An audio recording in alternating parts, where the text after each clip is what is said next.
Hello pack pack. হ্যাঁ মা, land করে গেছি প্যাক প্যাক। না না, কোনো প্রবলেম হয়নি প্যাক প্যাক।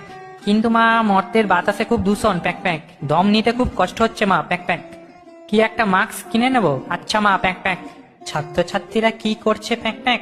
আরে কি বলবো মা প্যাক প্যাক, মর্তে আসার সময় একজনের জানলার কাছ থেকে উড়ে আসছিলাম প্যাক প্যাক, দেখলাম বই নিয়ে পড়ার টেবিলে বসে আছে প্যাক প্যাক, আর বইয়ের মধ্যে থেকে একটা উজ্জ্বল রশ্মি তার মুখে পড়ছে প্যাক প্যাক।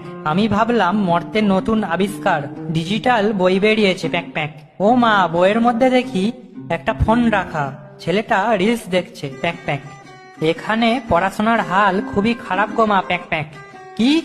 তুমি আসার আগে কেউ কুল খাচ্ছে কিনা প্যাক প্যাক? খাচ্ছে মানে কি প্যাক প্যাক? তুমি আসার আগেই দেখবে প্যাক প্যাক, মর্তে সব কুল আউট অফ স্টক হয়ে যাবে প্যাক প্যাক।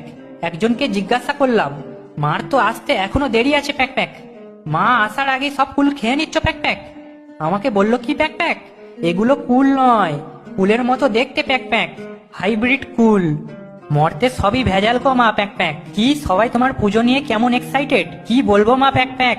তোমার পুজোর থেকে বেশি প্যাক প্যাক কে কোন শাড়ি পরবে প্যাক প্যাক, কে কেমন পাঞ্জাবি পরবে প্যাক প্যাক, কে কার শাড়ির কুঁচি ধরবে প্যাক প্যাক, কার ঘড়িতে কার শাড়ির আঁচল আটকাবে প্যাক প্যাক, কে কার হাত ধরে ঘুরবে প্যাক প্যাক, এই নিয়েই বেশি এক্সাইটেড প্যাক প্যাক। তোমার পুজোটাকে ভ্যালেন্টাইন্স ডে বানিয়ে দিয়েছে প্যাক প্যাক।